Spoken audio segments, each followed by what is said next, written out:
Assalamualaikum warahmatullahi wabarakatuh. Kita memasuki perkuliahan ke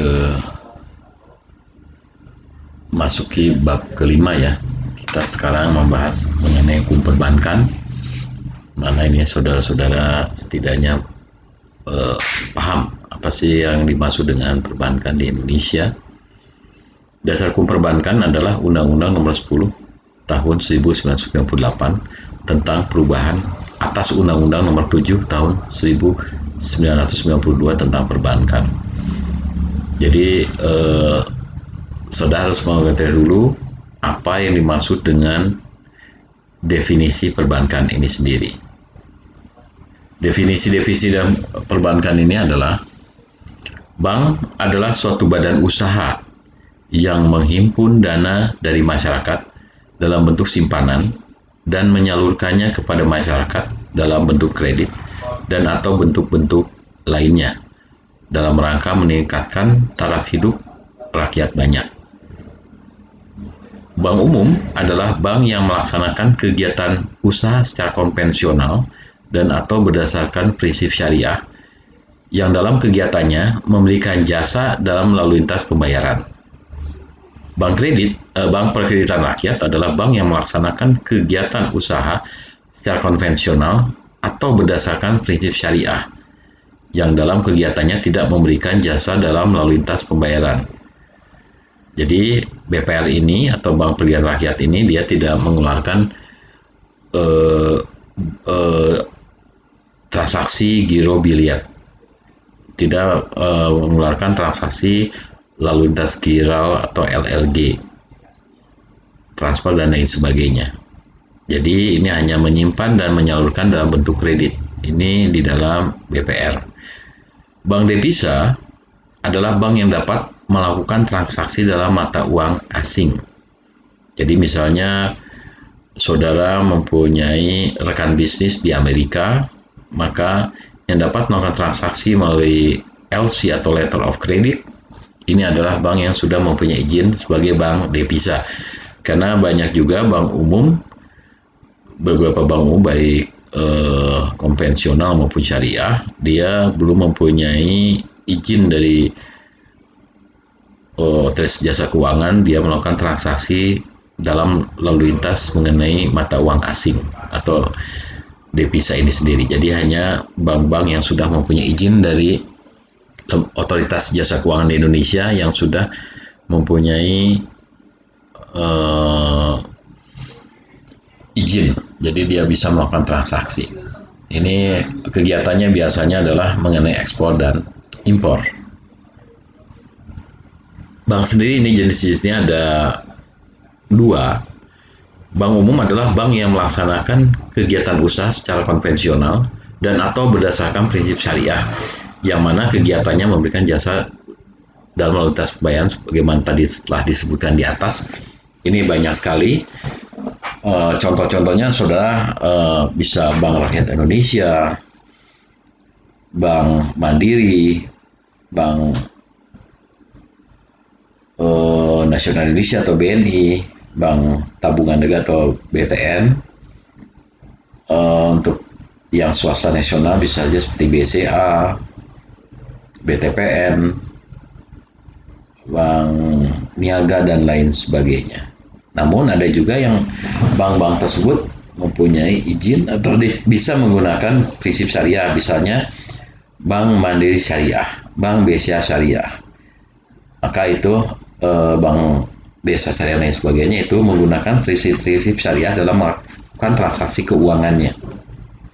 Ada juga di sini Bank Perkreditan Rakyat adalah bank yang melaksanakan kegiatan usaha secara konvensional atau berdasarkan prinsip syariah, yang dalam kegiatannya tidak memberikan jasa dalam lintas pembayaran. Jadi BPR ini sendiri ada yang secara konvensional, ada juga BPR yang melaksanakan berdasarkan prinsip-prinsip syariah dalam kegiatannya.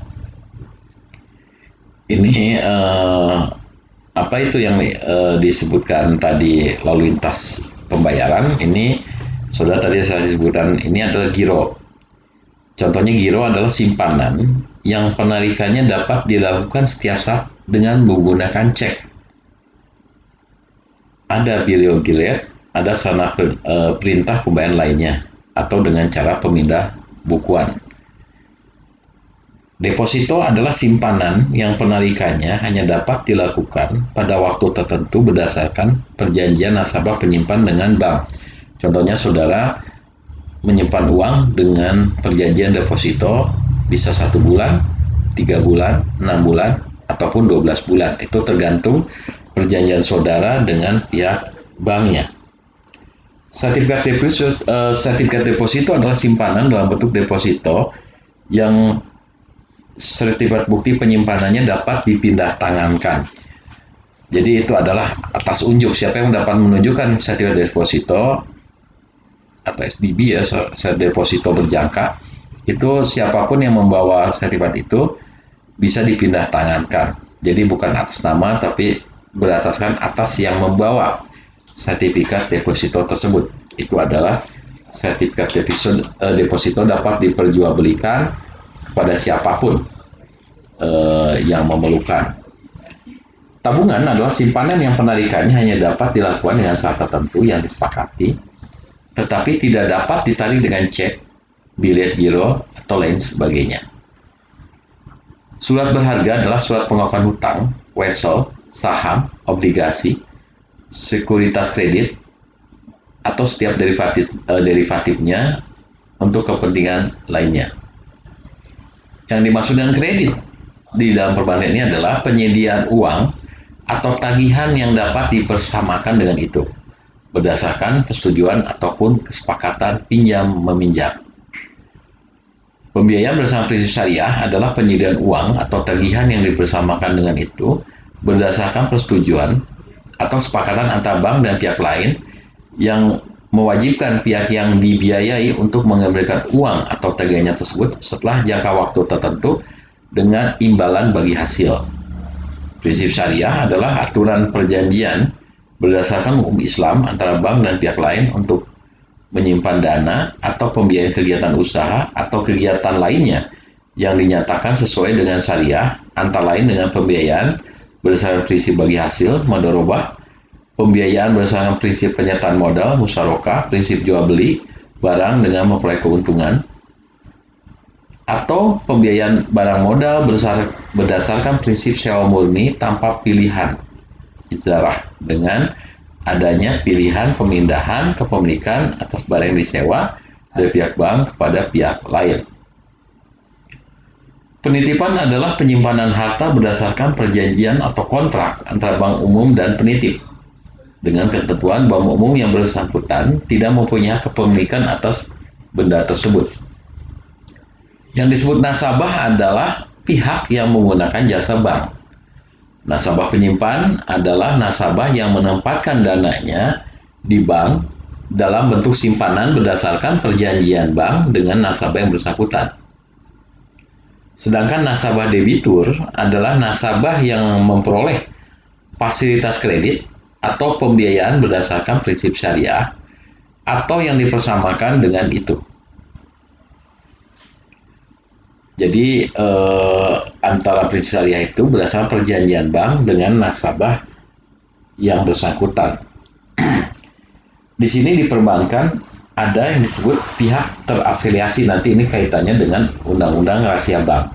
Apa yang dimaksud pihak terafiliasi tersebut? Pihak terafiliasi itu adalah anggota dewan komisaris, pengawas, direksi atau kuasanya, pejabat atau karyawan bank, anggota pengurus, pengawas, pengelola, atau kuasanya, karyawan bank, khususnya bagi bank yang berbentuk hukum koperasi sesuai dengan peraturan perundang-undangan yang berlaku. Pihak yang memberikan jasanya kepada bank antara lain adalah akuntan publik, penilai, konsultan hukum, dan konsultan lainnya.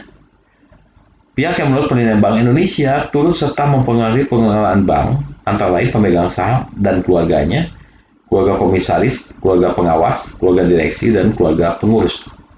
Ini adalah orang-orang atau pihak yang terafiliasi yang berkaitan langsung dengan sebuah bank.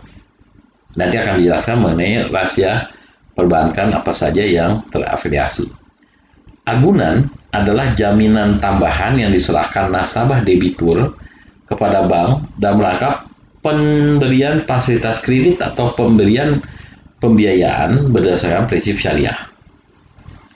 Lembaga penjamin simpanan atau LPS, ini saudara sering dengar kalau misalnya suka ada di bank-bank ditulis LPS, itu adalah badan hukum yang menyelenggarakan kegiatan penjaminan atas simpanan dana nasabah penyimpan melalui skim asuransi, dana penyangga, dan skim lainnya. Dalam hal ini sendiri ada disebut merger. Dalam undang perbankan, apa yang maksudnya merger adalah penggabungan dari dua bank atau lebih dengan tetap mempertahankan berdirinya salah satu bank dan membubarkan bank-bank lainnya dengan atau tanpa melikuidasi atau dibubarkan, dijual dan sebagainya. Contoh misalnya ada dulu bank-bank pemerintah sangat banyak, tapi akhirnya ini melakukan merger. Jadilah Bank Mandiri. Ada konsolidasi adalah penggabungan dari dua bank atau lebih dengan cara mendirikan bank baru dan membubarkan bank-bank si pendirinya itu sendiri. Akuisisi adalah pengambilan pemilikan suatu bank. Contohnya adalah misalnya bank bank niaga ya, contohnya menjadi bank serupa apa OSBC atau apa. Nah itu adalah diakuisisi oleh pihak badan hukum atau bank lainnya.